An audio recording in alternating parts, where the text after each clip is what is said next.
जय हिंद दोस्तों। तो वेलकम है आपका फिर से मेरे यूट्यूब चैनल सुनील इन्फॉर्मेशन 23 पर। ये वीडियो आपको अच्छी लगे तो दोस्तों चैनल को सब्सक्राइब कीजिएगा और शेयर लाइक भी ज़रूर कीजिएगा इन्फॉर्मेशन 23 पर। तो दोस्तों आज एक बेहतरीन मोटिवेशन वीडियो के साथ मिलते हैं। तो आइएगा वीडियो को शुरू करते हैं। शुरू करने से पहले मैं दोस्तों आपसे एक ही शब्द बोलूँगा दोस्तों, यदि आपको ये वीडियो अच्छा लगे तो इस वीडियो को लाइक शेयर और सब्सक्राइब जरूर कीजिएगा और साथ साथ बेल आइकन को भी प्रेस कीजिएगा दोस्तों। तो एक बार एक घना जंगल था। उस जंगल में एक तालाब था और तालाब के किनारे एक बड़ा सा पेड़ था। उस पेड़ पर एक बंदर और एक बंदरिया रहते थे। तो होता क्या है कि एक समय रात्रि 12 बजे का समय था।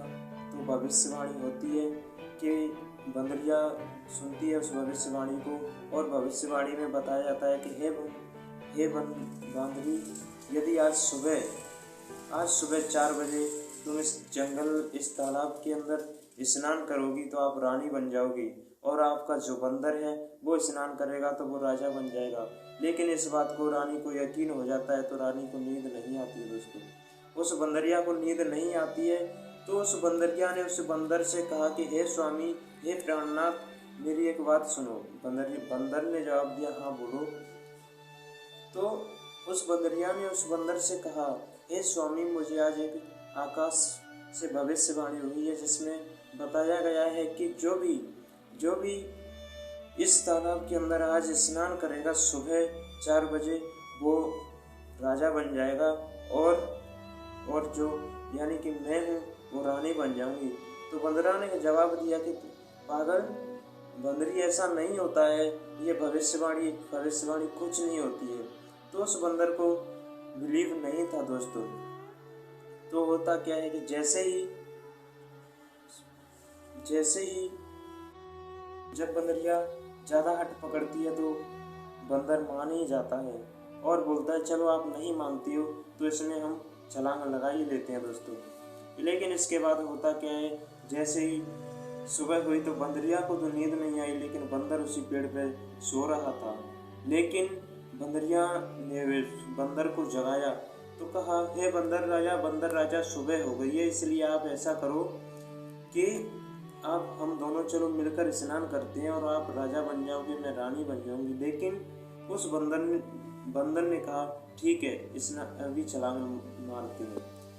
तो जैसे ही उस बंदरिया ने उसमें छलांग मारी तो वह तो पानी के अंदर गई और रानी बन गई। लेकिन जब उसने आसपास देखा कि मेरा प्राणनाथ था जो बंदर था, उसने भी मेरे साथ में छलांग लगाई थी, लेकिन वो कहाँ गया।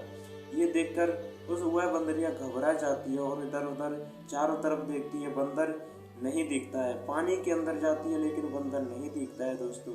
उसके बाद में जैसे ही उसकी नज़र अकस्मात पेड़ पर जाती है तो वह कहती है कि हे बंदर राजा, आप एक बात बताओ, आपने तो मेरे साथ छलांग मारी थी लेकिन आप फिर पेड़ पर ही क्यों बैठे रह गए। तो उस बंदर ने जवाब दिया, सुनना चाहते हो? वह जवाब दिया था कि हे बंदरिया, मेरे मन में एक शक आ गया था। बंदरिया ने कहा, कैसा शक आ गया था?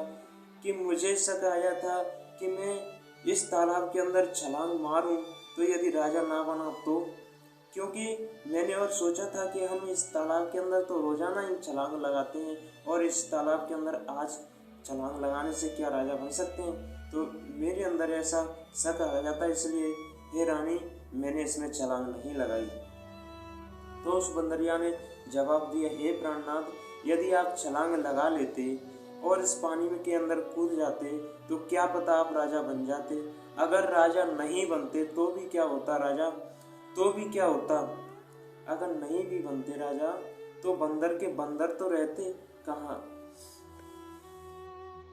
कोई गधा थोड़ी ना बन जाते।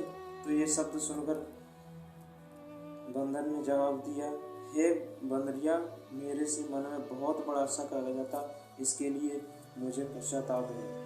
तो दोस्तों इस कहानी से आपको सीख क्या मिलती है आप कमेंट में ज़रूर बताइएगा दोस्तों। और इस कहानी का एक ही उद्देश्य है दोस्तों, आप जिस फील्ड में जिस फील्ड में वर्क कर रहे हो, स्टडी कर रहे हो या बिजनेस कर रहे हो या कोई अदर प्रोफेशनल में काम कर रहे हो दोस्तों, उसमें एक बार मन लगा के ध्यानपूर्वक उस काम को कीजिएगा।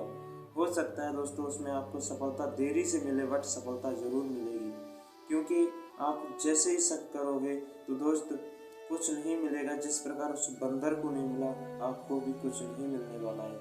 इसलिए आपसे रिक्वेस्ट है, जिस फील्ड में आप वर्क कर रहे हो दोस्तों, उसमें अपना तन मन धन पूरी तरह लगा दो दोस्तों, क्योंकि आपके माँ बाप आपकी सफलता, आपके सफल होने की राह देख रहे हैं दोस्तों। इसलिए और उनको हर वक्त यही उम्मीद है कि मेरा बेटा कब सफल हो। मेरा बेटा जब सफल होगा, मैं उस दिन एक पिता को उम्मीद होती है कि जिस दिन मेरा बेटा सफल हो जाएगा, मैं उस दिन अच्छे कपड़े पहनूंगा। और एक माँ को सपना होता है कि जिस दिन मेरा बेटा कामयाब हो जाएगा उस दिन एक अच्छी साड़ी लाऊंगा दोस्तों। इसलिए अपने ड्रीम्स पर ध्यान दीजिएगा दोस्तों, और अपनी मेहनत जारी रखिएगा। और इसी प्रकार के नॉलेजेबल वीडियो के साथ फिर मिलते हैं। जय हिंद, जय भारत।